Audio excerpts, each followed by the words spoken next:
Então, dando continuação à nossa aula, vamos lá. Ó.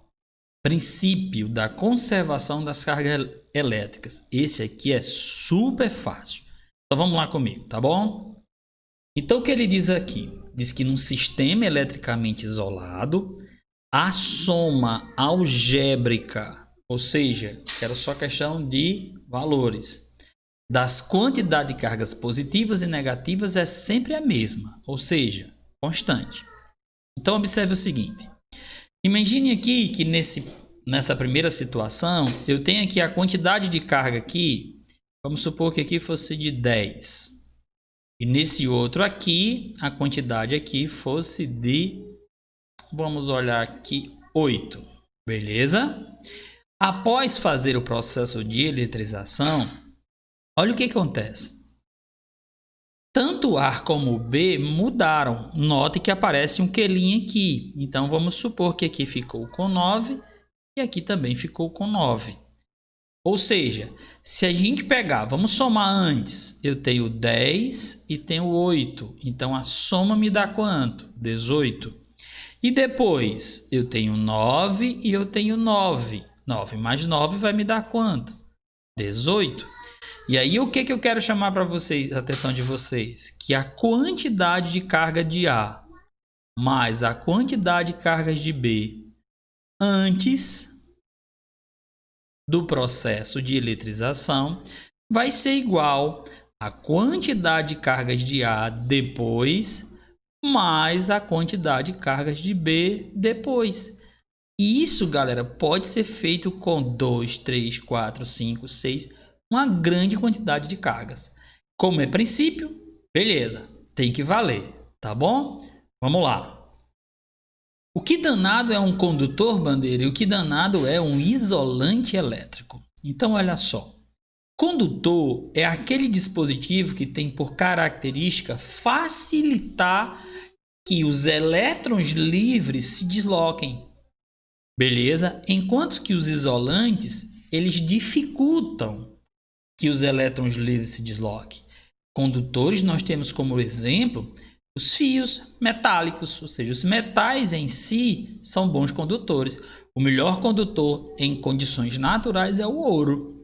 As instalações elétricas da nossa casa, elas são feitas de cobre, são condutores.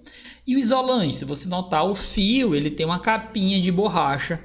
Por quê? Porque aquela capazinha é um isolante, ela não deixa que os elétrons em excesso passem, beleza? Vale salientar uma coisa, eles se eletrizam, viu? Isolantes ficam eletrizados. Se você pegar o seu pente, pentear o cabelo, você atrai pedacinhos de papel. Eles se eletrizam, eles só não conduzem os elétrons, beleza? Não facilita a vida dos elétrons. Então, observe essa primeira figura que a gente tem novamente, um pedaço de lã, um pedaço de vidro, e eu vou atritar, e observem que as cargas em excesso, nesse caso aqui, ó, ficou lá no interiorzinho, beleza? Tá certo? E isso o que? Seria um isolante, tá ok? Então, se eu pegar agora um metal e vou atritar ele, as cargas em excesso ficam onde? Na superfície, ou seja, de fácil deslocamento, tá ok? Bandeira, água é condutora ou isolante? Água pura não conduz eletricidade. Agora, a água mineral, sim, ela conduz eletricidade. Tá bom? Por isso que você pegar um alicate, as pernas do alicate são cobertas de plástico. Se você pegar uma chave de fenda, o cabo é de plástico. Por quê? Porque são isolantes elétricos. Tá bom? Então, vamos passar o seguinte aqui, ó. Questão do fio terra, tá bom? Super importante. Galera, esse fio terra, ele tem por característica neutralizar o corpo. Então imagine aqui, ó, eu coloquei, tá certo, um corpo eletrizado positivamente, cheio de cargas em excesso positivo, e aí, ó, tá aqui o símbolozinho do fio terra, liguei ele à terra, e o que acontece? Os elétrons da terra vão começar a fluir para esse corpo. E ó, fluindo, vai chegar um certo instante que a quantidade de cargas positivas é igual à quantidade de cargas negativas. Quando atinge isso, o corpo está neutralizado. Por isso que as geladeiras, alguns dispositivos eletrônicos, hoje vem o terceiro pino. Né? Um é o positivo, o outro é o retorno e o outro é o neutro. O aterramento. O aterramento tem por finalidade retirar todas as cargas em excesso daquele utensílio. A gente vê muito isso em geladeira, em televisão, forno micro-ondas, tá bom? Tem gente que compra um notebookzinho e tira o pino. O computador lá vai ficar com a sobrecarga de elétrons, não vai ter para onde ser escoada. Há um pequeno curto-circuito, queimou uma placa-mãe. Né? Então, maneira, quem sobe é elétrons, viu? Prótons não desce. Eu vou até botar um corpo eletrizado negativamente. Ó. Quando eu coloco o corpo eletrizado negativo, lembrando que aqui está cheio de cargas, viu? Só que em mesma quantidade, tá certo? Mas o que eu tenho em excesso é o que? São as cargas negativas. E aí as cargas negativas vão começar a fluir para a Terra e vai neutralizar. Beleza? Então o aterramento ele serve para quê? Para neutralizar, né? Para tornar que aquele aparelho não fique com excesso de cargas positivas e nem fique com excesso de cargas negativas. Beleza? Agora vamos a outra forma de eletrização. Olha isso aqui, ó. Lembrando, são corpos de materiais diferentes. Um está carregado positivamente, o outro está neutro. O que eu vou fazer agora, ó? Eu vou tocar um no outro.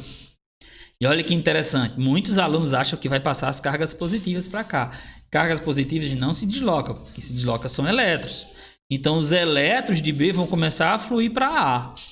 Quando os elétrons de B começam a fluir para A, o que acontece? A não fica com a mesma quantidade que antes. Mas B ficou carregado o quê? Positivamente. Mas por que B ficou carregado negativamente? Porque eu fui retirando, não estava neutro? Quando eu retiro os elétrons daqui, vai ficar o que em excesso lá? Cargas positivas. Agora, se eu somar a quantidade de cargas de A e de B, tanto no início, antes, como depois, se a gente somar, pelo princípio da conservação das cargas, isso aí tem que dar a mesma quantidade. E dá, viu? Como outra situação, ó, eu tenho um corpo carregado agora negativamente. A bandeira não era para ficar com a mesma quantidade, não. Só vai ficar com a mesma quantidade se os corpos forem do mesmo material e do mesmo tamanho. Olha que interessante, ó, aqui tem um corpo A negativamente e o corpo B neutro. O que eu vou fazer? Eu vou tocar.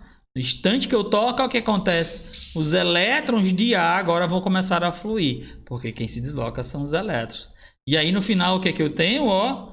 No final eu tenho que A e B ficaram eletrizados negativamente.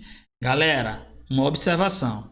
Na eletrização por contato, os corpos ficam carregados com cargas de mesmos sinais. Beleza? Mas só vai ser a mesma quantidade se os corpos forem o quê? Do mesmo tamanho e do mesmo material. Tá bom? Espero que você tenha entendido isso. Mas se você tiver dúvida, manda lá no WhatsApp, tá bom? Olha que interessante aqui, ó. Corpo A carregado com carga Q e o corpo B o quê? Neutro. Tudo bem? Após o contato, A ficou com a metade e B ficou com a metade. Beleza? Ei, cara, é sério. Ó, mesmo tamanho, são corpos idênticos. Beleza? Da mesma forma que eu tenho Q1 e Q2, ó. Após o contato, o que foi que eu fiz? Eu somo e divido por 2. Mas por que você soma e divide por 2? Porque são dois corpos em contato. E se fosse 3? Aí beleza, dividia por 3. Mas um detalhe. Quando a gente for para os problemas, nós vamos ver, por exemplo, que existe o contato simultâneo e sucessivo. Vamos para o simultâneo. Imagine que você tenha 4 corpos e eu toque de forma simultânea os 4 corpos. Então, as cargas finais de cada um ficaria a carga de A, mais a carga de B, mais a carga de C, mais a carga de D, dividido por 4. Esse foi o simultâneo. Viu? Não esqueça de anotar isso. Se fosse sucessivo, A tocava em B, B tocava em C, C tocava em D. Eu ia fazer A com B, somava e dividia por 2. Depois, B com C, somava e dividia por 2. E C com D, somava e dividia por 2.